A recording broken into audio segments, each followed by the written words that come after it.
सावधान। नमः श्रीवर्धमानाय निर्धूतकलीलात्मने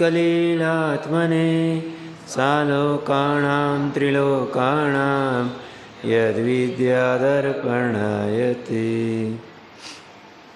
रत्नकंडक जी श्रावकाचार्य ग्रंथ के 6वें भावना अधिकार में 8 प्रकार की शुद्धियों के ऊपर अपनी चर्चा चल रही है। या जैसे हमने चर्चा की है कि 8 प्रकार की शुद्धियाँ मुख्यतः से महिराजों की पलती है। श्रावक को, गृहस्थ को, हम जैसे जीव शक्ति प्रमाणी इसको पाल सकते हैं, बट जब जब सजगता रहे ये पालने का प्रयास करना चाहिए, क्योंकि इससे भाव विशुद्धि होती है। इससे तीव्र कषाय से मंद कषाय में आए बिना ये परिणाम होते नहीं। 8 शुद्धियों में से हमने भाव शुद्धि क्या होती है, काय शुद्धि क्या होती है, विनय शुद्धि क्या होती है और ईर्यापत वाली शुद्धि क्या होती है, ये 4 शुद्धियों की चर्चा की विस्तार से।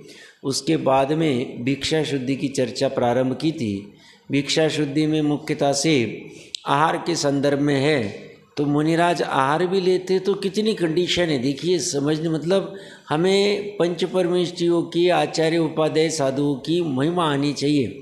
अनंत सिद्ध तो महिमावंत है ही, बट इनके एक बार आहार लेना। अब एक बार में भी कितनी कंडीशन है।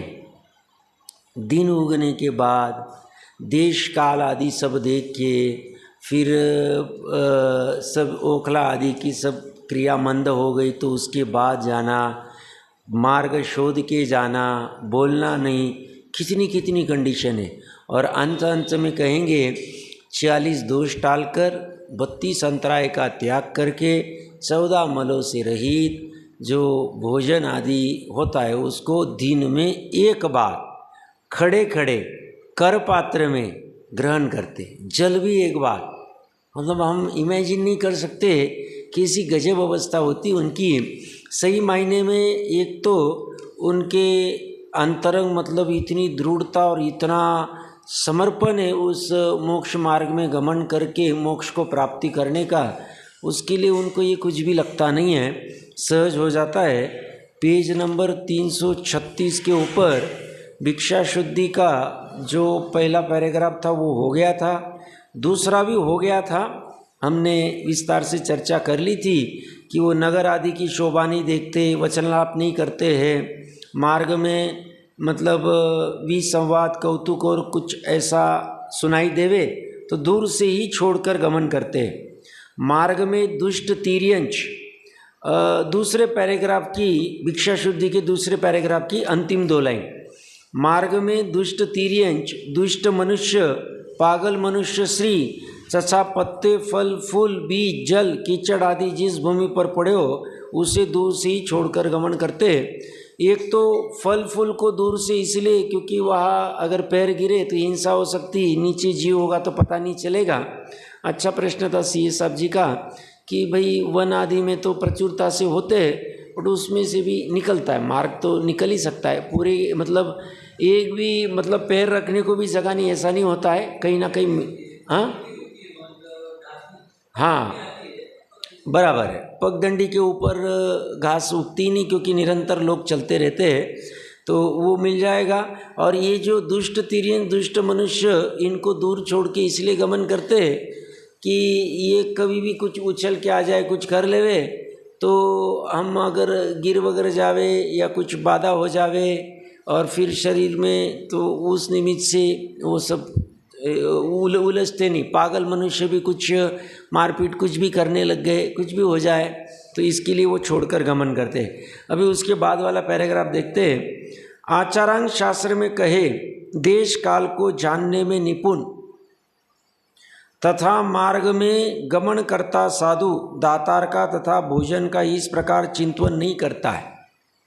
मार्ग में निकल गए अभी वन से भोजन के लिए ग्राम तरफ, आहार लेने का विकल्प हो गया है, मुद्रा धारण हो गई, बट ये चिंतन नहीं करेंगे। क्या चिंतन नहीं करेंगे वो समझने के पहले उस लाइन में क्या लिखा है, देश काल को जानने में निपुण। ये बहुत निपुण होते हैं। अपने को लगता है रात्रि में कैसे इनको पता चलता है कितनी सामयिक हुई, घड़ी कहाँ है, ये कुछ है।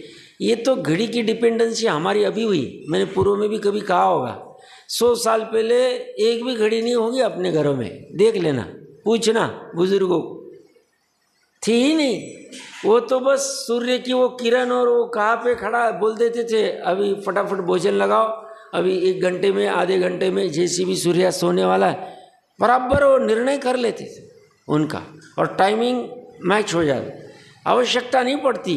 और इसीलिए सामयिक के स्वरूप में भी हमने देखा, घड़ी लगा के सामयिक नहीं, वहाँ रत्नकंडक जी श्रावकाचार्य में, मतलब इसी ग्रंथ में सामयिक के स्वरूप में समनभद्र आचार्य देव ने क्या लिखा, मुष्टि बंद करके रखा, या चोटी बांध ली, या कपड़ा ऐसा कुछ कर दिया, वो छूट जाएगा तब तक सामयिक, बराबर उनका अंदाज आ जाता है, होता है बराबर सब।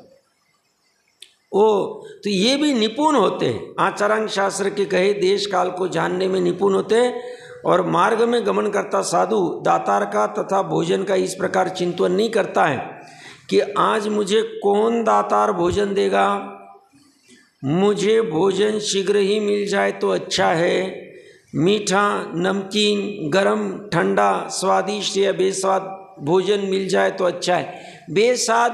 बेस्वाद भोजन की चाह करना भी ये विकल्पात्मक के दोष। क्यों? आपको क्या है, रस वाला रहो, निरस रहो, बस भक्ष्य होना चाहिए, प्रासुक होना चाहिए, जैसे जैसे नियम आचार आदि शास्त्र में के उस अनुसार हो, आहार ग्रहण करके बात खत्म हो। बेस्वाद क्यों चाहते हो आप क्या मतलब उसमें कहना चाहते हो कि मैं बेस्वाद भोजन करके भी मेरा मतलब मुझे कुछ फील नहीं होता है, रसना इंद्रिय मेरी कंट्रोल में है, ऐसा कोई विकल्प ही नहीं करने की आवश्यकता कहते हैं। तो ये मिल जाए तो अच्छा है, ऐसा कोई विकल्प करते नहीं। वह तो अंतराय कर्म के क्षयक्षम के अनुसार लाभ अलाभ जानकर भोजन के लाभ अलाभ में मिले या न मिले, मान या अपमान में मन की वृत्ति को समान रखता हुआ, धर्म ध्यान रूप चिंतन करता हुआ, 4 आराधनाओं की शरण सहित क्षुधा तृषादि की वेदना का चिंतन नहीं करता हुआ भिक्षा के लिए गमन करता है। तो साधु को क्षुधा तृषा की वेदना का कोई चिंतन नहीं कि मुझे बहुत जोरों की भूख लग गई है या कुछ मिलना चाहिए। शरण हमेशा 4 आराधना का ही रहेगा, निश्चय से सम्यक दर्शन, सम्यक ज्ञान, सम्यक चारित्र और सम्यक तप, और उपचार से अरंत सिद्ध साधु और धर्म, उपचार से कहे जाएंगे। मेन तो इनकी शरण होती है। और धर्म ध्यान रूपी देखिए गमन करते हुए भी चिंतन चल रहा है, मार्ग को शोध तो रही है, साथ में चिंतन भी चल रहा है। मतलब वो उपयोग को बार बार तत्व चिंतन स्वभाव, बस इतना ही लाना है, उपयोग को उलझाना नहीं। देखो मुनि की स्वरूप से हम बहुत कुछ सीख सकते हैं। हम भी अभी बहुत सारा उपयोग अगर उलझा के बैठते तो हमें धर्म कठिन लगता है और स्वाध्याय करना भी कठिन लगता है और तत्व समझना भी कठिन लगता है। तत्व वैसे कठिन नहीं, सरल है, 7 ही तत्व है, 9 ही तत्व है, और 7 और 9 तत्व कितने बड़े। द्रव्य गुण पर्याय के अलावा पूरे विश्व में कुछ नहीं, मैं कितनी बार कह चुका हूँ। पूरा विश्व 6 द्रव्य से बना है, संख्या अपेक्षा से छोड़ दो, जाति अपेक्षा से 6 ही, और प्रत्येक द्रव्य में अनंत गुण है, अनंत पर्याय होती रहती, अनंत पर्याय। गुण वैसे के वैसे बने, पर्याय उत्पाद होते। अब उसमें से थोड़े से गुण भी समझ जाए तो हम निर्णय कर सकते, सामान्य विशेष गुण थोड़े बहुत समझ जाए तो हम उस वस्तु का निर्णय कर सकते, बट हमें वो कठिन लगता है। कारण क्या? हमने उपयोग को बाहर में बहुत उलझा के रखा है, और वो उलझाना मतलब क्या है, जेल की जैसा। जेल में जैसा जीव वो कटड़े में मतलब पैक होता, बंद होता है, ऐसे उपयोग वहाँ अटक गया। वो चीज़ जब तक करता नहीं तब तक उपयोग फंसा हुआ है। तो हमें ये कला प्रकट होनी चाहिए, हो गई तो बहुत अच्छी है, कि कैसे उपयोग को फ्री करें। उपयोग को फ्री करते आना चाहिए, ये बहुत कम जीव करते हैं। इनका उपयोग अभी यहाँ वहाँ नहीं जाना है तो धर्म ध्यान या तो शुद्ध उपयोग। अभी क्या है, गमन कर रहे तो अभी धर्म चिंतन ही चल रहा है, तो ये क्या करते हैं, धर्म ध्यान रूपी चिंतन करता हुआ 4 आराधनाओं को शरण सहित क्षुधा तृषादि की वेदना का चिंतन नहीं करता हुआ। अभी मान अपमान में संभाव मतलब क्या, उनको ऐसा कोई विकल्प नहीं होता है कि भाई ये ग्राम के लोगों को पता होना चाहिए कि मैं अभी ये ग्राम के नज़दीक में वन में आ गया हूँ, तो उन्होंने मेरी आगवानी करने के लिए आगे आना चाहिए, ये करना चाहिए, वो करना चाहिए, ऐसा कोई नहीं। या उन्होंने मेरा अपमान करना चाहिए तो भी मैं कैसे अपने साधुपने से चकता नहीं हूँ, ऐसा कोई विकल्प। जैसी परिस्थिति बाहर में जैसी बननी बने, हम उसके ज्ञाता दृष्टा रहेंगे। मान में भी, अपमान में भी, लाभ में भी, अलाभ में भी, कोई भी वृत्ति हो, ये कला उनसे जबरदस्त प्रकट हो गई उनकी। तो ये करते हुए गमन करते हैं। लोक निंदे कुल में गमन नहीं करता है। उनको ख्याल में आ जाए लोक निंदे कुल है। लोक निंदे कुल मतलब शूद्र आदि, जिनके परिणाम भी वैसे ही रहते हैं और आहार आदि की शुद्धि का कोई ठिकाना हो सकता नहीं हो सकता है, पता नहीं, तो इसलिए वहाँ गमन नहीं करता है करते। उत्तम कुल के भी ऐसे घरों में प्रवेश नहीं करता जहाँ दानशाला हो। क्यों? दानशाला में एक तो भोजन कैसा बना होगा, प्रॉपर प्रासुक आदि।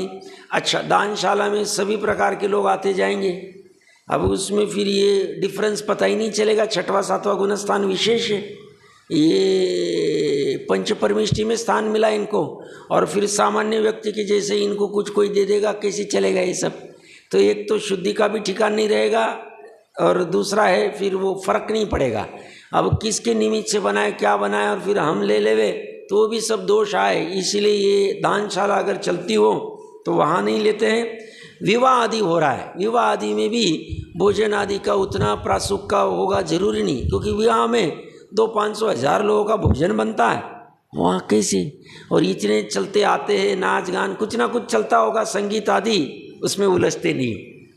तो विवाह आदि हो रहा हो, मृतक का सूतक हो, सूतक वाले के घर पे भी नहीं, क्योंकि उसके परिणाम भी डिस्टर्ब हुए हुए, अब उसमें उसको भक्ति आएगी नहीं देते वक्त, और बिना नवदा भक्ति के हमें आहार लेना ही नहीं, क्योंकि हम तो याचना करते ही नहीं, हम घुसेंगे नहीं बलजोरी से, हमें भोजन का कुछ नहीं, हम भूखा रह जाएंगे, सलेखना ले लेंगे, इतनी ताकत करके हम निकले घर से, तो हम सूतक वगैरह के घर में भी लेंगे नहीं, मृतक का सूतक हो। गान गीत हो रहा हो, जहाँ गीत आदि वो चलते हैं, तो वहाँ क्या है, विषय की प्रचुरता है, और जहाँ विषय की प्रचुरता है वहाँ पे वो जाते ही नहीं गान गीत आदि में। नृत्य के वादित्र बजने का उत्सव हो रहा हो, नृत्य आदि या वादित्र बज रहे हो, रुदन हो रहा हो, रोने आदि के संदर्भ में कुछ हो गया होगा प्रसंग, घर पे चोरी या कुछ भी, आग लग गई, कुछ भी हो गया होगे, और घर के सदस्य अगर रो रहे या कोई बीमार आदि कुछ होगा तो ये उलझते नहीं। भिक्षा मतलब आप अगर ये पूरा अच्छे से नोट करेंगे कहीं पे, तो आपको कल्पना आएगी 50 कंडीशन तो डाल दिए उन्होंने। एक तो एक बार आहार, और उसमें ये भी होना चाहिए, ये भी नहीं चलेगा, वो भी नहीं चलेगा, वो भी नहीं चलेगा, किसी गजब अवस्था। और फिर भी उनको उत्साह है ऐसे मुनिपना पालने में, ऐसे मुनिपने के संवर्धन में, और मेन अपना उद्देश्य श्रेणी आदि चढ़ के केवल ज्ञान प्राप्त करने में। तो भिक्षा भोजन के लिए बहुत लोग एकत्र हो रहे हो, अगर भिक्षा भोजन के लिए ज़्यादा लोग आते तो भी नहीं करते। आप कल्पना करना, मतलब भद्रबाहु स्वामी है और उनके आहार में 50 लोग आ गए उनको आहार देने, नहीं जाएंगे, करेंगे नहीं। क्यों? अब पता ही नहीं चलेगा, वो आहार शोध नहीं पाएंगे कौन दे रहा है, फिर उसमें किसी को राग द्वेष हो सकते, साहब हमारे हाथ से लिया, हमारे हाथ से नहीं लिया, ये नहीं लिया, वो नहीं लिया, कौन कभी फटक से कुछ डाल देगा, कुछ करेगा, वृद्ध होंगे, हम पकड़ नहीं पाएंगे। तो हमें आहार देते वक्त ज़्यादा से ज़्यादा 2-4 लोग 5 लोग बहुत है। ये अगर इतना सारा हमारा सब राउंड करके खड़े हो गए, हम कैसे कर पाएँ, क्योंकि शोधना हमारी वृत्ति में है। अब हम तो नीचे देख के कर रहे, वहाँ कोई अभी कौन व्यक्ति है, कहाँ से जमा हो गया, वो अगर बुजुर्ग व्यक्ति है, उसे दिखता नहीं, उसने कुछ भी डाल हाथ में रख दिया, कैसे करेंगे? और फिर अंतराय, फिर ये चक्कर नहीं करते। देखो कितने महत्वपूर्ण ली, भीड़ भड़क कर नहीं। क्या कह रहे हैं? भिक्षा भोजन के लिए बहुत लोग एकत्र हो रहे हो, वहाँ भी नहीं लेंगे। कल विसंवाद द्यूत क्रीड़ाएं हो रहे हो, कहीं पे झगड़ा हो रहा है, ताश आदि खेली जा रही है, द्यूत क्रीड़ा हो रही है, वहाँ पे भी विसंवाद आदि होते, वहाँ नहीं जाते हैं। दरवाजे बंद हो, बंद दरवाजे में भी जाएंगे नहीं वहाँ पे। अभी ये बड़े बड़े सिटीज़ में तो हो गए, अभी छोटी सिटीज़ में भी चालू हो जाएगा अभी। क्यों? कोई भी कहीं घुस जाता है, चोरी बारी कर लेता है। फैमिली छोटी हो गई, हस्बैंड या घर के मुख्य सदस्य पुरुष आदि व्यापार पे, लेडीज अकेले रहते, घर कैसे खुला रखे, अब सब बंद कर करके बैठने लग गए, आहार कैसे होगा? बड़ा कठिन हो जाए। या तो भी अभी थोड़े बहुत खुले रहते, बट फिर भी हमने नेट की जाली लगा के रख दी, वो लगा के रख दी, कैसे चलेगा, कैसे हो? आहार कठिन हो गए। क्यों? ये अतिथि, ये कभी भी आ सकते, इनकी कोई तिथि नहीं, इनकी तिथि ही होती नहीं कि इतने बजे आएंगे या आएंगे। हाँ, मतलब भोजन के समय तो उनको दरवाज़ा खुला चाहिए, बंद होना चाहिए। क्यों? उनकी निमित्त से, मान लो वो कहीं दूर से दिखे और उनकी निमित्त से आपने दरवाज़ा खोला, देखो कितना सूक्ष्म धर्म है, समझना। और वो दरवाजे के बीच के फट में छिपकली आपने एकदम उत्साह से जोर से खोला, वो छिपकली दब के मर गई, होता है ऐसा, हो सकता है। संगी पंचेंद्रिय जीव होगा वो, उनकी निमित्त से हिंसा हुई, चलेगा ही नहीं। अरे इतना विशेष है, आप ये मूलाचार्य आदि पढ़ोगे, वो मुनिराज कहीं वन आदि में तो खिड़की और दरवाजे होने का सवाल ही नहीं है, बट कहीं होगा भी तो अभी आपने जैसे क्या करते, हवा आने के लिए थोड़ा खिड़की खोल देते, कभी बंद करते, मच्छर नहीं चलता रहता, अपन बहुत ही उद्योगी करते रहते, गृहस्थ है, उसी को क्या कहें। तो वो ऐसी खिड़की दरवाजा बंद चालू भी नहीं करते, लगाते ही नहीं हाथ, जैसा है वैसा पड़े रहे, कोई टेंशन, कोई विकल्प ही नहीं। तो इनके भी इसमें दरवाजे बंद हो, करेंगे नहीं। खोलते वक्त अगर वहाँ बीच में मर गई छिपकली, कुछ हो गया, कुछ अयतना हो गई, इनके निमित्त से चलेगा ही नहीं। जाने वाले को कोई मना कर रहा हो, आप मत आओ, दूसरे को मना कर रहे, तो ये विकल्प नहीं करेंगे। क्यों? ये बहुत उच्च पदस्थ है। अब सामने वाला अज्ञानी, उसको समझता नहीं नग्न दिगंबरत्व क्या होता है, मुनिपना क्या होता है। अब वो इनको भी रोक देवे, कुछ करे, अरे सब कपड़े नहीं पहने, चलो निकलो यहाँ से, कुछ कह देवे, कैसे चले? इसलिए ऐसी जगह भी जाएंगे नहीं। फिर घोड़ा, हाथी, ऊंट, बैल आदि रास्ते में खड़े हो या बंधे हो रहे हो, जाते हुए बीच मार्ग में हैं तो जाएंगे, मतलब बिचक जाएंगे, इनके ऊपर आ जाएंगे या भाग जाएंगे, वो कहीं परेशान हो जाएंगे, ये करते ही नहीं। अपने निमित्त से उनको कुछ न हो और हम ऐसा नहीं करें कि वो हमारे ऊपर कुछ करे और फिर हमारी टांग टूट जाए और हम कुछ गड़बड़ करें और फिर हॉस्पिटल में जाए और प्लास्टर लगाए, ये काम हम करेंगे ही नहीं। हम अपनी तरफ से, फिर उदय कुछ हो रहा है वो अलग बात है, उदय की तो हमें कोई यही नहीं, खबर ही नहीं, हमें कुछ करना ही नहीं, बुद्धिपूर्वक नहीं करेंगे, बुद्धिपूर्वक नहीं करते। तो ये हाथी आदि रास्ते में खड़े हो या बंद हो रहे हो, अनेक मनुष्यों की भीड़ हो रही हो। ये थोड़े सालों पहले कई दादी जी कह रहे थे, उनके कोई परिचित थे उनके पियर की, इसमें वो व्यक्ति 4-6 महीने से कोई जानवर के नज़दीक खड़ा रहता था, उसको रोटी वोटी देता था। घर के नज़दीकी जानवर होगा, छोटा सा गांव था, 10-20-50 पॉपुलेशन। एक दिन खड़ा था इसी, वो जानवर परिचित था 4-6 महीने से, और क्या हुआ पता नहीं, वो जानवर ने अपने सींगी पूरे घुसा दिए। तो 2-4 महीने ऐसे बेड रिडन था और बहुत सारा प्रॉब्लम हो गया था, मरते मरते बचे थे, ऐसा कहते। तो ये चक्कर ही इसलिए करते नहीं। ये जहाँ तिर्यंश हो, श्रिया हो, नपुंसक हो, पागल पुरुष हो, भीड़ भड़क्कड़ हो, जाते ही नहीं, चाहिए ही नहीं। जीवन देखना, ये सब क्या बता रहा है? एकांत ही प्रिय होना चाहिए। हमें एकांत अच्छा नहीं लगता है, ये देखना चाहिए। हमें केवल ज्ञान तो करना है, मुनि भी बनना है। हम मुनि बनने के लिए सातवें स्वरूप भी समझना पड़ेगा।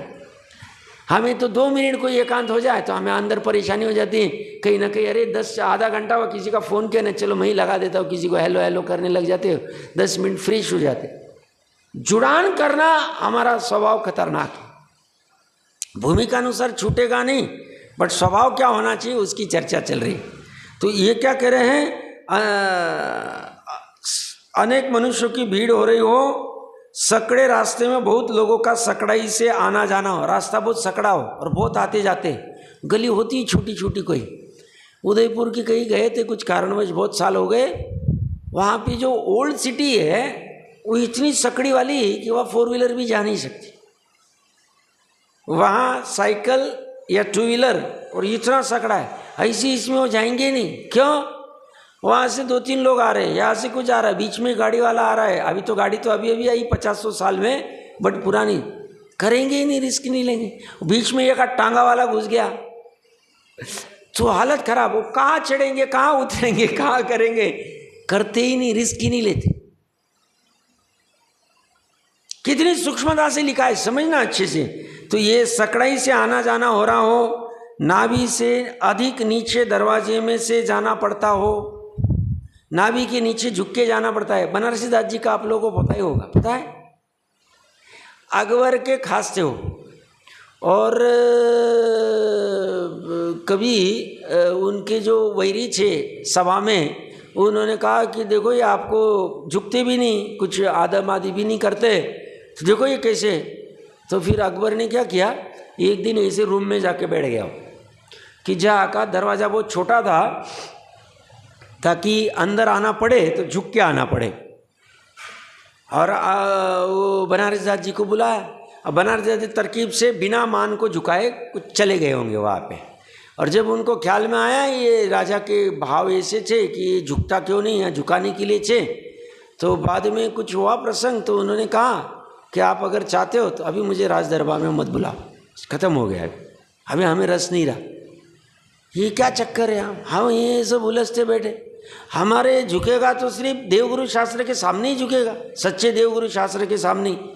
अब राजा वाजा के चक्कर में हम कहाँ पड़े। ये तो हम तो हमारे साथ में दोस्ती इसीलिए कर रहे हैं, आपको हम अच्छे लगते तो हम तत्व की चर्चा करने आ जाते हैं, बात खत्म हो गए नहीं। फिर ऐसा सुनने में अभी प्रकरण जो भी देख लेना चाहिए। वो रात में अकबर को क्या भान हुई, नंगे पैर उनको मिलने के लिए आया था कि भाई राज दरबार में आओ, जो भी हुआ होगा प्रकरण देख लेना चाहिए वहाँ से। तो ये से कभी नहीं जाएंगे। ये सकड़ा दरवाज़ा हो, वहाँ कहीं सिर को लग जाए, निकलते वक्त कुछ टांग कुछ अटक जाए, कुछ गिर जाए, कुछ भी करेंगे नहीं। हाँ, राजा को ना नहीं कर सकता है। देखो मोक्ष मार्ग प्रकाशक में आया है, अच्छा प्रश्न है आपका।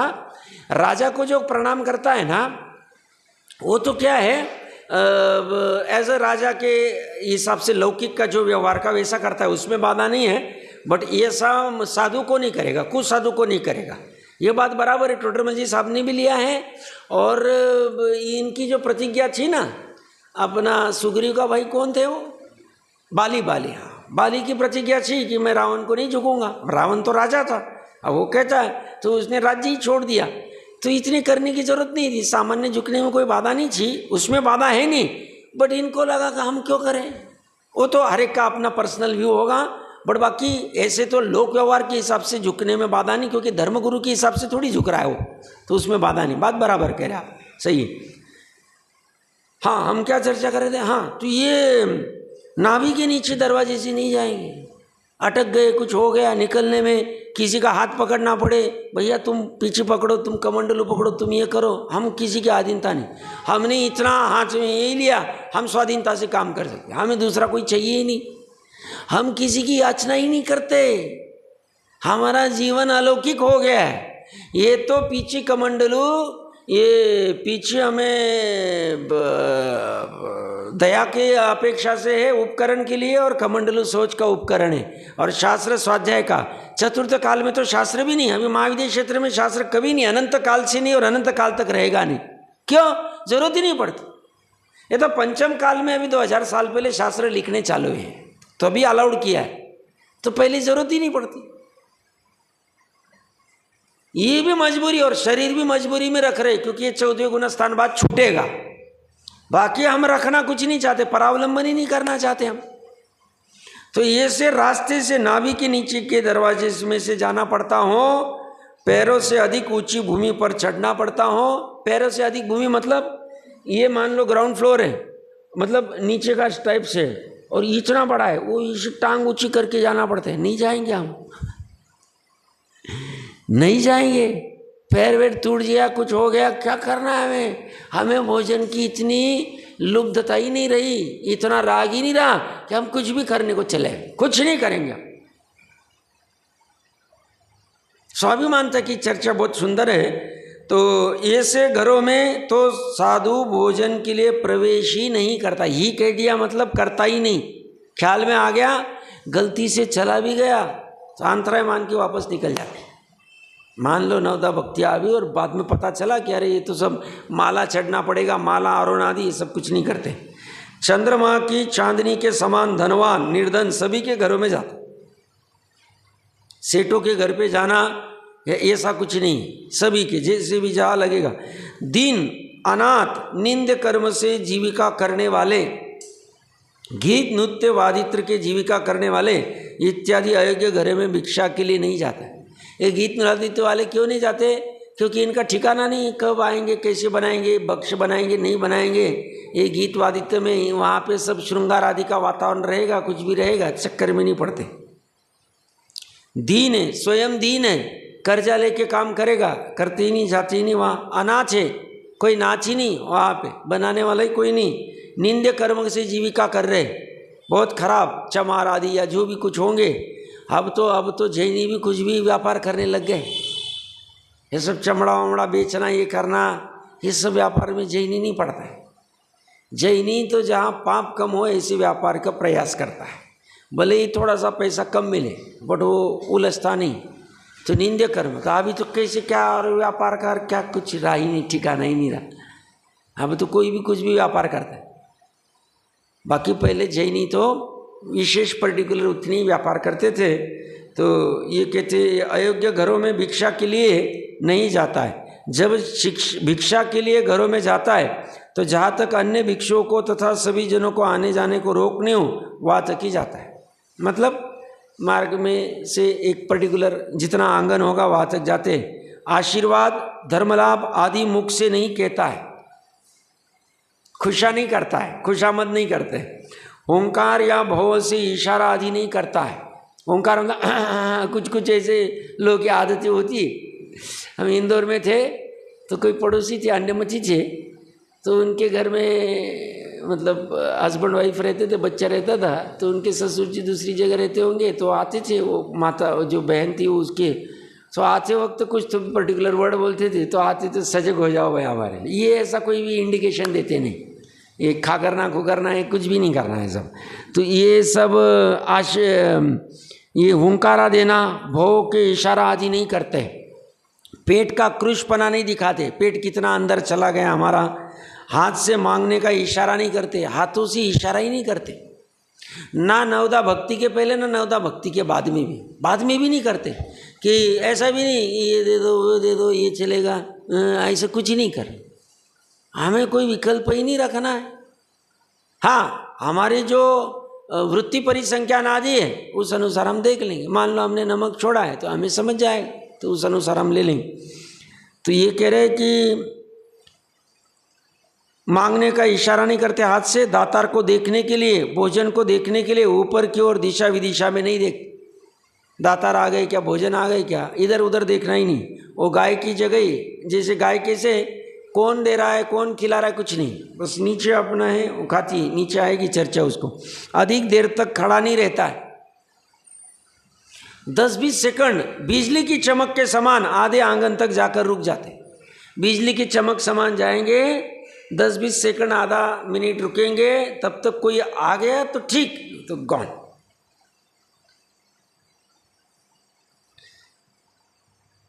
तिष्ट तिष्ट तिष्ट ऐसे 3 बार आदर पूर्वक बोलकर खड़ा रखे तो खड़ा रहे। एक बार निकल आने के पश्चात फिर उसी घर में नहीं जाते। अब बैक हो गए, वो पर्टिकुलर मूड हो गया खत्म, अभी नहीं कोई आया, 10-20-30 सेकंड में या जितना भी टाइम होगा बैक निकल, फिर वापस नहीं जाए। फिर हमारा राग टूट गया। राग कितना पतला है उनका, समझना आप, राग ही टूट गया हमारा। अब वहाँ नहीं जाएंगे, फिर अन्य घर में प्रवेश करेंगे। अंतराय हो जाए तो फिर अन्य घर में भी नहीं जाता है। और उसके पहले ही अंतराय आ जाए, 46 दोष और 32 अंतराय क्या उसे देख लेना चाहिए। वापिस सीधा वन को ही लौट जाते हैं। फिर दूसरे दिन में हमारा मूड हो गया आज भी उपवास करना है, तो जाएंगे ही नहीं हम। दीनता रहित, याचना रहित, हम सिर्फ कल्पना करना चाहिए अभी इतनी गर्मी है, हमें पानी नहीं हो मिले, एक एक घंटे आधे आधे घंटे में हम पानी पीते रहते, पानी करते रहते हैं। वो एक बार ही लेते हैं, कभी कभी 2-2 4-4 दिन उनका आहार होता नहीं है, विधि मिलती नहीं है, और ओपन में रहते हैं, भूमि शयन करते हैं, कल्पना नहीं कर सकते। और इतना सब समर्पण किसके लिए? एक त्रिकाली शुद्ध आत्मा को प्राप्त करने के लिए, और कुछ भी नहीं। भावलिंगी मुनिराज के दिमाग में पड़ा एक ही बस, कैसे भी करके शपक श्रेणी चढ़ के पूरा उपयोग लीन हो जाए, केवल ज्ञान हो जाए, खत्म हो गई बात। अब नहीं चाहिए झंझट। बहुत कितने झंझटे करने की, कितने झंझटे। किसी अलौकिक वृत्ति होती उनकी, मतलब हम कल्पना नहीं कर सकते।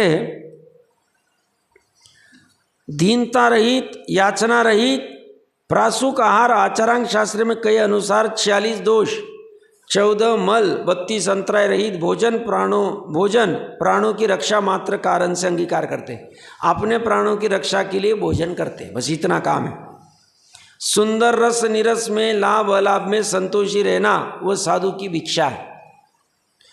इस भिक्षा की शुद्धता से चारित्र की उज्जवल संपदा उसी प्रकार प्राप्त होती जिस प्रकार साधु पुरुषों की सेवा से गुणों की संपदा प्राप्त होती। साधु पुरुषों की सेवा से जो गुण प्रकट होते हैं, ऐसे इससे भी अनेक गुण प्रकट होती है। मुनीश्वरों की भिक्षा 5 प्रकार से होती है। गोचरी वृत्ति, अक्षमृक्षण वृत्ति, उदराग्नि प्रशमन वृत्ति, भ्रामरी वृत्ति, गर्तपूर्ण वृत्ति, ऐसे 5 प्रकार से साधु के आहार की प्रवृत्ति जानना। ये सभी ने सुना ही होगा।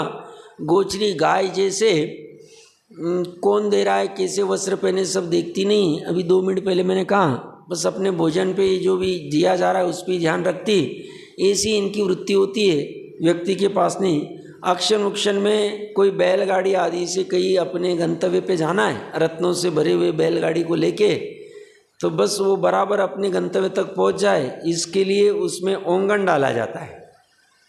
वो ऑयल क्या जो भी रहेगा, तो वो बराबर वो फिर पहुंच जाए, ऐसी ये अपने करने के लिए करते हैं। देखिए क्या कह रहे, गोचरी वृत्ति भिक्षा, जैसे लीला, नाटकीय विकार, वस्त्र आभरण आदि सहित रूप यौवन से युक्त सुंदर स्त्री द्वारा लाए घास को गाय चरती, किंतु स्त्री के अंगों का सौंदर्य आभरण वस्त्रों को नहीं देखती है, केवल घास चरना ही उसका प्रयोजन है। उसी प्रकार साधु भी दातार के रूप, आभरण, सौंदर्य को नहीं देखता। नवदा भक्ति से पड़गाए जाने पर हाथ में रखा हुआ भोजन का ग्रास भक्षण करता है, वह गोचरी वृत्ति। हाथ में रखा तो उतना ही लेंगे। जैसे गाय वन में अनेक स्थानों में रुकती हुई जैसा घास मिल जाए तैसा भक्षण करती है, वन की शोभा, वृक्षों की शोभा देखने में परिणाम नहीं रखती है, उसी प्रकार साधु भी गृहस्थों के घर में जाकर केवल अपने हाथ में रखे हुए भोजन के ग्रास के खा लेने में ही दृष्टि रखता है। गृहस्थ के बड़े महल, मकान, शैया, आसन आदि देखने में, सोने, चांदी, कांसा, पीतल, मिट्टी के बर्तन आदि देखने में, अनेक भोजन व परिवारजनों को देखने में परिणाम नहीं लगाते। कोई विकल्प ही नहीं उन वहाँ पे। संयम प्रकाश जी में तो इतनी चर्चा ही है, मुनिराज जाएंगे आहार में, ये जैसे सोना आदि ये कैसे सब देखते नहीं है, धनवान के निर्धन देखते नहीं है। साथ में वो भी नहीं कि भाई इनसे हमारे अभी हमने यहाँ भोजन किया, इनके ऊपर उपकार किया तो हम तीरने की जहाज है, तो इन्होंने हमारे जो संस्था चल रही है वह दान देना चाहिए, करना चाहिए। कोई विकल्प नहीं आता, कोई विकल्प। हमें बस सोचना प्राणों की रक्षा के लिए भोजन हो गया, बात खत्म हो गया हमारी। तो यहाँ पे परिकर जनों के कोमल ललित रूप, वेश विलासों को देखने में वांछा रहित, वहाँ सूखा गीला आहार नहीं देखता, वहाँ गाय के समान भोजन करता है, वो गोचरी वृत्ति की गवेषणा कहलाती है। अक्षमुक्षण वृत्ति, जैसे वणिक रत्नों से भरी गाड़ी को घृतादि चिकने पदार्थ का धुरा में ओंगन लगाकर अपनी इच्छित स्थान देशांतर को ले जाता है, उसी तरह साधु भी गुण रूपी रत्नों से भरी अपने देह रूपी गाड़ी को निर्दोष भिक्षा भोजन रूप ओंगन देकर अपने इच्छित समाधि रूप नगर को ले जाता है, उसे अक्षमुक्षण वृत्ति कहते हैं। तो शरीर मतलब गाड़ी के समान है, और उसमें भोजन मतलब ओंगन के समान, और शरीर में रहने वाला, उस गाड़ी में रहने वाला अपना अनंत गुणों का रूपी आत्मा है। उदराग्नि प्रशमन वृत्ति भिक्षा, जैसे अनेक वस्त्र आभरण आदि से भरे भंडार घर में लगी हुई आग को गृहस्थ शुद्ध या अशुद्ध जल से बुझाकर अपने समानी रक्षा करता है। ये जो ऑयल डालते हैं ना, वो बैलगाड़ी होती है ना माता जी, बैलगाड़ी को चलने के लिए ऑयल डालना पड़ता है उस पहिए के बीच में, ब्लैक वाला, हाँ ग्रीस, ताकि उसमें आवाज़ आदि नहीं आए और स्मूथली चली जाए। तो बस थोड़ा सा जितना आवश्यक है उतना डाल दिया तो बराबर पहुंचा देती है, बाद में आवाज़ वगैरह नहीं करती है और निर्बाध पहुंचाती। ऐसी ये शरीर जो है ये बैलगाड़ी के जैसा है। अंदर रहने वाला आत्मा ये रत्नत्रय वाला अनंत गुणों का खजाना है, रत्नों से भरा। और ये जो आहार डाला जा रहा है ये शरीर का ओंगन जैसा है, वो ग्रीस जैसा है। बस ये बात कह रहे हो, इतनी बात है, ठीक है। हाँ, उदराग्नि प्रशमन वृत्ति भिक्षा, जैसे अनेक वस्त्र आभरण आदि से भरे भंडार घर में लगी हुई आग। घर में आग लग गई है, अब आभरण या जो भी रत्न आदि वो बचाने, तो गृहस्थ शुद्ध या अशुद्ध जल से भी जो मिलेगा उससे वो जल बुझाकर सामान की रक्षा करता है। उसी प्रकार साधु भी शुद्ध अशुद्ध भोजन लेके नहीं करते। आगे लिख रहे, साधु भी अपने उदर रूप भंडार के उत्पन्न शुद्धा तृषादि अग्नि को सुंदर सुंदर भोजन से बुझाता है। वह उदराग्नि प्रशमन वृत्ति, मतलब सरस निरस प्रासुक तो रहेगा, ऐसा नहीं कि कुछ भी ले गए तो उदराग्नि प्रशमन की वृत्ति हो गई। फिर भ्रमर, जैसे भ्रमर पुष्प को कुछ भी कष्ट बाधा नहीं पहुंचाता, वहाँ पुष्प की गंध ले जाता है, उसी प्रकार साधु भी दातार को कुछ भी बाधा नहीं हो इस तरह भोजन करता है। वह भ्रमर आहार वृत्ति है। ये भ्रमर की वृत्ति उनकी चलती है, बोझा नहीं देते। इसलिए वो संयम प्रकाश जी में ये सब प्रकरण उन्होंने लिया था, तो कहते कोई अगर आवे और अकारण अंतराय देख के चले जावे, अब उसने इतना सब भोजन बनाया तो चले जाए। मैंने पूर्व में कहा था 30 साल पहले नगर में कोई श्वेतांबर साधु जी थे, उन्होंने किसी धनवान मतलब गृहस्थ को कहा कि इतने इतने मुनियों का आहार बना के रखना। तो उन्होंने एकदम अच्छे से घर सब भोजन बना के रखा था, सब एकदम 5 पकवान जैसे बना सकते। और कुछ ऐसा हुआ मुनिराज आए नहीं, तो 10-20 लोगों को लेके आ गया वहाँ पे मुनिराज के वहाँ पे। वो बोले क्यों आए नहीं आप? बोले हमको दूसरे के यहाँ से आहार आ गए। अब बोले मैंने इतना सब बना के रखा है। तो ये भ्रमर क्या करता है, फूल को परेशान नहीं करता है, एकदम आवश्यक उतनी गंध लेके। इसलिए मुनिराज किसी को परेशान नहीं करते, अपने निमित्त से सब बनवाना करवाना। और फिर गए सब, नवदा भक्ति सब प्रॉपर हुई, और फिर भी ऐसी बिना कारण के अंतराय दे के चले गए, या फिर बोझा देने के लिए संस्था आदि में इतना दान कराओ ये कराओ, ये सब नहीं करते, उनकी वृत्ति नहीं होती। क्यों? इसका फल सब बुरा है, इनकी भ्रमर वृत्ति होती है। तो ये भ्रमरार वृत्ति है। गर्त पूर्ण वृत्ति भिक्षा, जैसे गृहस्थ के घर में यदि कोई गड्ढा हो गया हो तो वह उस गड्ढे को धूल पत्थर आदि से भर देता है, उसी प्रकार साधु भी उदर रूपी गड्ढे को रस निरस भोजन से भरता है, उसे गर्त पूर्ण वृत्ति करते हैं। इस प्रकार 5 प्रकार के भोजन करने वाले साधु के भिक्षा शुद्धि होती है। श्रावक भी अन्याय छोड़कर, बहुत हिंसा के कारण व्यवहार आरंभ छोड़कर, कर्म के उदर में दिए धन में संतोष धारण करके, दूसरों को कष्ट दिए बिना न्याय से कमाए धन को मद विषाद दीनता रहित होकर दान का विभाग करके भोगता है। बहुत गजब की बात लिखी। कितने बिंदु है, साथ में गृहस्थ की भी चर्चा कर रहे हैं। हम जैसे गृहस्थ ने क्या करना चाहिए, अन्याय को छोड़ देना चाहिए। अन्याय के जो भी व्यापार आदि होंगे, अन्याय की प्रवृत्ति होगी, उसको छोड़कर एक बहुत हिंसा के कारण जो व्यवहार है, जिसमें हिंसा बहुत होती है, वो व्यवहार भी छोड़ सकते तो बहुत अच्छे, नहीं छोड़ सकते तो घटा सकते, क्यों देखना चाहिए। ये मैं अपनी तरफ से कह रहा हूँ, बट अच्छा है, मैं ऐसा नहीं कह रहा हूँ। अब पूरा नहीं छूट रहा है तो भैया कम तो कर सकते हैं। तो बहुत हिंसा के कारण व्यवहार आरंभ छोड़कर, कर्म के उदर में दिए धन में, पुण्य कर्म से जितना धन मिलेगा उदर में अपने तिजोरी में, उतने में संतोष धारण करके जितना भी आए, दूसरों को कष्ट दिए बिना, दूसरों को परेशान किए बिना, न्याय से कमाए धन को जो न्याय नीति से कमाया उस धन को मद विषाद दीनता रहित होकर, मद न करते हुए, विषाद न करते हुए, सब मुझे कुछ मिलता ही नहीं।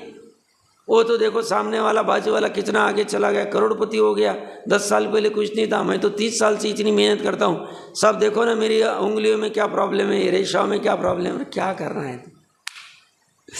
मैंने कभी कहा होगा 97 की बात होगी, 96 की बात होगी, हाँ, अकोला कहीं शादी में गया था, मैं किसी के साथ में गया था, परिचित की था, तो दोपहर को कोई प्रोग्राम नहीं थे, तो एक व्यक्ति को हाथ देखने का थोड़ा बहुत ऊपरी ऊपरी ज्ञान होगा, सीखा हुआ, तो एक देख रहा था, मैं वहाँ पे बैठा था, तो एक कह रहा था मैं बहुत मेहनत करता हूँ, 4 बिजनेस बदल दिए, पैसे नहीं मिलते, क्या है, देखो कहाँ प्रॉब्लम है, ये भी शांति कर दी, वो भी शांति कर दी, ये भी हो गया, क्या करें। अब वो सामने वाले ने अभी उसको तो कुछ ना कुछ फेंक के वो करना है, जो कुछ बोला होगा। मेरा कहने का क्या मतलब है, ये मद विषाद, पैसा ज़्यादा पुण्य के उदय से मिल गया तो मद खड़ा हो गया। अब वो है 10, 20, 30, 50 साल का, पता नहीं आयु के इन तक रहेगा कि नहीं रहेगा, बहुतों का तो पहले ही खत्म हो जाता है।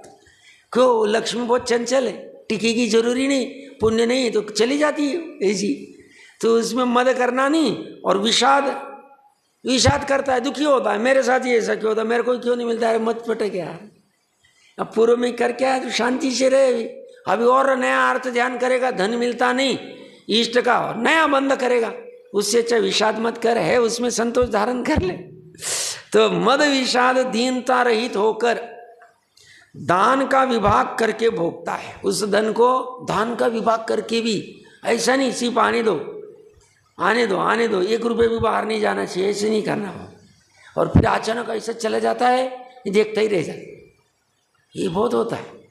वो कंजूस जीवों के साथ तो बहुत होता है, वो जमा करके रखते और अचानक 10, 20, 50 पेटी ऐसी चली जाती, कहाँ चली गई, और वहाँ कुछ भी नहीं कर सकते, वह माथा फटता रहता है। क्यों, जिसमें मोह है उसके निमित्त से ही चली गई। पुत्र में मोह होगा, भाई में मोह होगा, किसी में होगा, वो उड़ा के आ जाता है, ये कुछ नहीं कर पाता है, बस अंदर तिल मिलाता रहता है, चला गया। उससे अच्छा दान का विभाग करके करना चाहिए।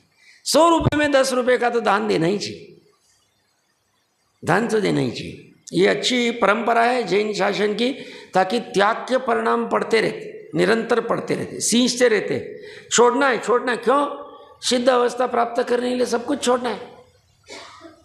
उनके पास क्या है, कुछ भी नहीं, ना आदिनाथ के पास कुछ है, ना भरत जी के पास कुछ है, कुछ नहीं, ना शांतिनाथ कुंतुना के पास 6 खंड, कुछ भी नहीं, फिर भी अव्यवहार सुख को प्राप्त करें, सब छोड़ के ही प्राप्त होगा, ये बात नक्की। तो यहाँ पे ये कह रहे हैं, हाँ, मद विषाद दीनता रहित होकर दान का विभाग करके भोगता है। अभक्षादि सदोष भोजन का त्याग करके, ये बहुत महत्वपूर्ण है। अभक्ष भोजन का त्याग जितना हो सके उतना करना चाहिए। पूरा कर सकते तो बहुत अच्छा, नहीं हो सकता है तो दिन में भोजन में मान लो 20 आइटम अभक्ष के, हम 4 आइटम आज नहीं खाएंगे, अवेलेबल है, नहीं खाएंगे। बाजार की रेडीमेड चीज़ें तो खाएंगे नहीं, घर पे हम बोल देंगे घर के सदस्य, तुम्हें परेशानी होती है ना, हमारे लिए 50 आइटम मत बनाओ, हमारे लिए हमें पानी पूरी भी नहीं चाहिए, हमें कचौड़ी भी नहीं चाहिए, हमें कुछ नहीं चाहिए, हमें रोटी सब्जी दे दो। दाल चावल बनाए तो ठीक, नहीं बनाए तो चलेगी, 1 रोटी और 1 सब्जी रहे तो बहुत है, 4 सब्जी भी नहीं चाहिए, बना के देंगे। उनको ही फील होगा यार ये घर का मेन सदस्य है, इतना आज मेहनत करता है अपने लिए, 1 रोटी और सब्जी नहीं बना के दे सकते, देंगे तुम। उतनी बाजार को रेडीमेड बंद हो गई, रस्सा इंद्रिय पे अपने कंट्रोल हो गया, काम हो जाएगा 100% काम। बाकी का फिर अभी घर में कैसे, वो फिर बाद में देख लेंगे, पहले इतना तो करो। बाजार का तो छोड़ना चाहिए, कैसे छोड़ सकते हो देखना चाहिए। तो रेडी लाया और तुरंत खाया वो वस्तु, अभक्ष सदोष भोजन का त्याग करके, इतना तो हमने करना ही चाहिए। दिन में भोगांतराय लाभांतराय कर्म के क्षेपशम प्रमाण, जैसे हमारा लाभांतराय और भोगांतराय का क्षेपशम है, उस प्रमाण रस नीरज जो मिला उसमें कुटुंब का विभाग व दान का विभाग करके भोजन आदि करता है। दान का विभाग करके भी कभी 1 आध रोटी ज़्यादा भी चली गई बाहर तो चिंता नहीं करते, बहुत परेशानी होता। पहले परेशानी तो नहीं 4 रोटी ज़्यादा हो जाएगी, कहा जाने तो कुछ नहीं होता, लाते वक्त कुछ नहीं आए थे, खाली हाथ। माँ को पूछना गर्भ से बाहर निकली थी तो क्या लेके आए थे? वो तो बाहर निकलने के बाद में मेरे पिता का जो है वो मेरा है। अरे पिता का टिकेगा तो रहेगा ना तुम्हारा। पिता का पहले ही निकाल के दीवार तो कहाँ टिकेगा? कुछ नहीं मिलता है, पुण्य प्रमाण ही मिलता है। तो इसलिए ज़्यादा चिंता नहीं करना, सहज रहना। जीवन में स्वभाव सहज वाला है। देखो हालत कैसी गंभीर है हमारी, हमारा स्वभाव सहज है और हम कठिन होते जा रहे हैं। हमारा स्वभाव भीगा हुआ है और हम कठोर स्वभाव वाले होते जा रहे पर्याय में। ये क्या जरूरत है करने की? वो इतना उदार है, अमृतचंद्र देव के कलश देख लेने चाहिए। कोई भी अधिकार प्रारंभ होते ना तो ज्ञान ज्योति कैसी है? उदार चित्त वाली। उदार मतलब एकदम उदार, कोई भी वस्तु को अपना तो रूप से ग्रहण नहीं कर, शांत रही चीज, कुछ भी हो रहा है तमाशगिर की जैसी दिखती। तो हमें भी हमारा स्वभाव उदार चित्त वाला है और हम अनुदार हो रहे हैं, कंजूस हो रहे हैं, पकड़ रहे। कहाँ पकड़ना है? अभी कोई परिचित का ये हो गया, मतलब किसी से पता, परिचित मतलब दूर के किसी के थे, अपना तो गुजरा, तो वो 42 के एज में अटैक आया, काल कर गए। अभी सिर्फ पिताजी बच्चे घर में, 70 एकड़ की जमीन है, करोड़ों की वैल्यू, पत्नी बच्चे भी नहीं, पत्नी और पिताजी बच्चे से क्या करेंगे? 70 एकड़ का साथ में लेके। हम इंदौर में, अच्छे समझना, आप लोगों को भी हजारों उदाहरण होंगे, अभी प्रकरण निकला इसलिए। इंदौर में हम जहाँ दूध लेने जाते थे जिसके पास में, वो व्यक्ति के मेन सिटी में लॉन वगैरह था, 4-4 लाख रुपए रेंट आता था। मेन जगह पे मतलब इंदौर बंगाली स्क्वायर से 1 किलोमीटर दूर पे 1-2 एकड़ ज़मीन थी और इतनी सारे पैसे, मतलब उसकी 50 करोड़ की प्रॉपर्टी होगी। 2 या 3 भाई होंगे और एज थे 28, 3-4 बच्चे थे और पिताजी डॉक्टर थे तो अच्छे से जुड़ा हुआ था, वहाँ क्लिनिक भी था पिताजी का। तो वो उसको कोरोना हुआ और पिताजी को बोला ट्रीटमेंट। पिताजी बोले मैं नहीं करता, मैं अभी सब छोड़ दिया है, सब घर वाले भी नहीं बोलते, तुम देख लो। तो शाम को 28 का एज, जहाँ एडमिट होने गया, 50 करोड़ की प्रॉपर्टी है, एडमिट होने गया, 3 बच्चे सब है, एडमिट होने गया और सुबह, दूसरे दिन सुबह रात में ही काल कर गया। सुबह खबर है ही नहीं, दूध लेने गए, दूसरे दिन सुबह बोले चले गए। अभी सब मैयत में गए, बट अभी भैंस का दूध निकालना ही पड़ता है। तो कोई आदमी आया और बोलते अभी निकालना नहीं तो प्रॉब्लम हो जाता है, तो वो दूसरी जगह वो मैयत को कर रही है। क्या कहने की बात चल रही?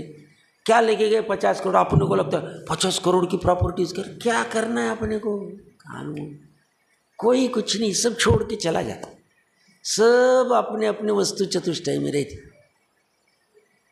तो ये रहे सहजता में। ये क्या करे? दान का विभाग करके और फिर भोजन आदि करता है। उसके बाद में ये ऐसे गटक के खा नहीं जाता। ठीक है, भक्ष्य भोजन अभी नहीं बना सकते तो मुनिराज की हम भावना भी नहीं भा सकते हैं, क्योंकि आहार ही ठीक नहीं तो क्या भावना भाए वहाँ जाके। पर कोई अगर आते जाते हुए दिखे, कोई रहे, कोई अच्छे से, तो खिला सकते हैं। साहब जमाना ऐसा नहीं रहा, तो एटलीस्ट दिन आदि कोई आए तो वो करना चाहिए। गृहस्थ के लालसा रहित, गृद्धता रहित ही भोजन की शुद्धता है। ये गृद्धता रहित भोजन आदि करता है। ऐसी सुंदर चर्चा है। 3 प्रकार की जो और शुद्धि बची उसकी चर्चा करके फिर तब भावना लगभग 100 पेजेस में चलेगी। अच्छी भावना है, देखते क्या कहते। ओम नमः।